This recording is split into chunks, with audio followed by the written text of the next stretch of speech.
Time now for Morning Rounds with CBS News Chief Medical Correspondent Dr. Jon LaPook and CBS News contributor Dr. Holly Phillips. First up, the Institute of Medicine calls for a national campaign to fight the #3 killer of Americans, sudden cardiac arrest. When it happens anywhere but a hospital, the survival rate is just 6%. Even when a patient is treated by first responders, only 11% survive. Here's John with more.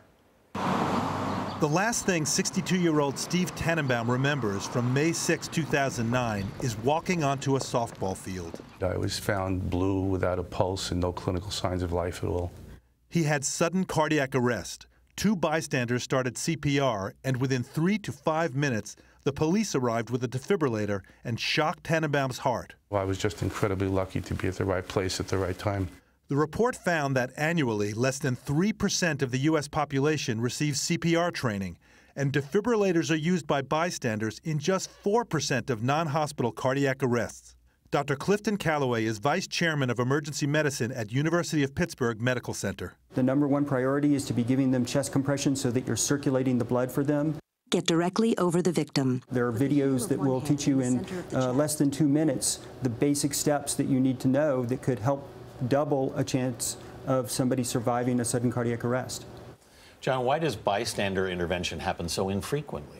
I think there are a bunch of reasons. For one, I think people are afraid they're going to somehow hurt the person. But if somebody's in cardiac arrest, there's little you're going to do to hurt them, and maybe you're their best chance to have them survive. The other thing is, I think, these AEDs, the automated external defibrillators, I think people get psyched out. I'm not going to be able to use it. I got to tell you, they are so easy. All you have to remember is to hit the on-off button. Right. And then it talks you through it. Right. It says, tells you how to put on the pads. The pads are on it, and you're afraid, what if the person just fainted and they're really not out? Well, it'll say, analyzing rhythm, shock not advised. But if they're in a shockable rhythm, if they have something that needs to be shocked in order to save their life, it'll say shock advised, stand back, a little button lights up. Yeah. It says press here. I mean, it could not be easier. So important. Well, also this week, California Governor Jerry Brown signed one of the nation's toughest vaccination bills into law. It requires mandatory immunizations for school children with few exceptions. So what are the exceptions then?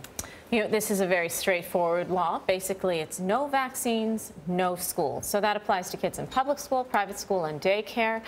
They'll all have to be vaccinated for certain conditions. Previously in California, there were exemptions for specific religious beliefs or for some loosely defined personal beliefs as well. That will likely be banned now. There will still be exceptions for kids who have serious medical illnesses that affect their immune system or children with severe allergies.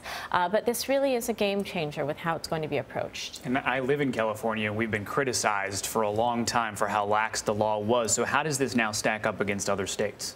Well, West Virginia and Mississippi are the other 2 states that have similar regulations. We have a map up there. You're going to see in yellow those states that have religious exemption, and then in red those who have personal belief and religious exemption. But I got to tell you, it works. Mississippi law was enacted in 1979. There has not been a reported case of measles in Mississippi since 1992. So this works. This law, Holly, came in response to the huge measles outbreak, of course, at Disneyland. Will these requirements help prevent future outbreaks? Absolutely. As John just said, this works. Measles was considered eliminated in 2000. That means there's very few, if any, circulating cases at that time. That changed dramatically in the last few years. But really, this is still a highly emotional topic.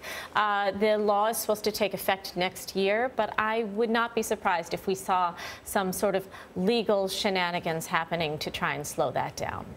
All right, a new report finds tanning beds may be on the decline in the U.S. The number of adults who tanned indoors dropped from 5.5% in 2010 to 4.2% in 2013.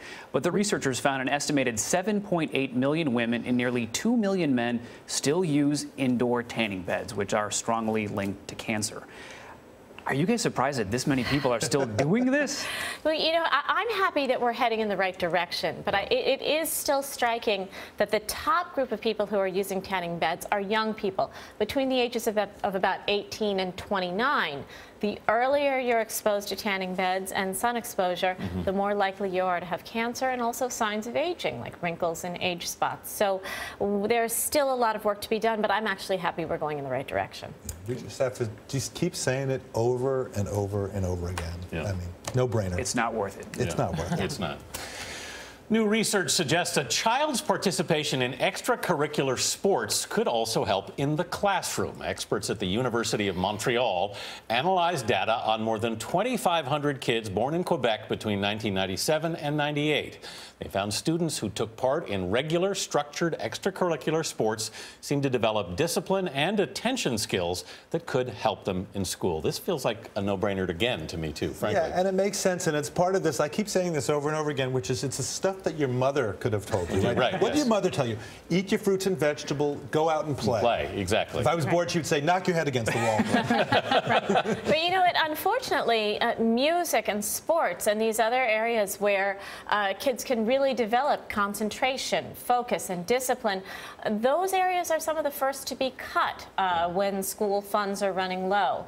But you know, more research like this will hopefully encourage us to think twice before we cut those things, because they translate into success in the classroom as well. And kids love it. I know my 3-year-old already is always asking for the next class or the next thing. Should be fun. Right. Well, finally, the Aspen Ideas Festival wraps up this afternoon in Colorado. The annual event provides a forum for some of the world's top leaders and experts to discuss the biggest issues facing our world. Our own Dr. LaPook moderated a panel on the converging fields of biology and electronics. This must have been fascinating. It was fascinating. I also moderated a panel about how you grow a kid to be more healthy. Not in a test tube. I mean, make an environment to make them more healthy, and some other panels. I mean, it was just fantastic. This is sponsored by the Aspen Institute in conjunction with Atlantic. It's amazing. You're walking around there, they're the smartest people, the most imaginative people from different walks of life. So you have people from politics. We had 5 former HHS secretaries all the way from 1975 up to the present. You had people talking about women's issues, especially violence against women, about mental health, about cancer.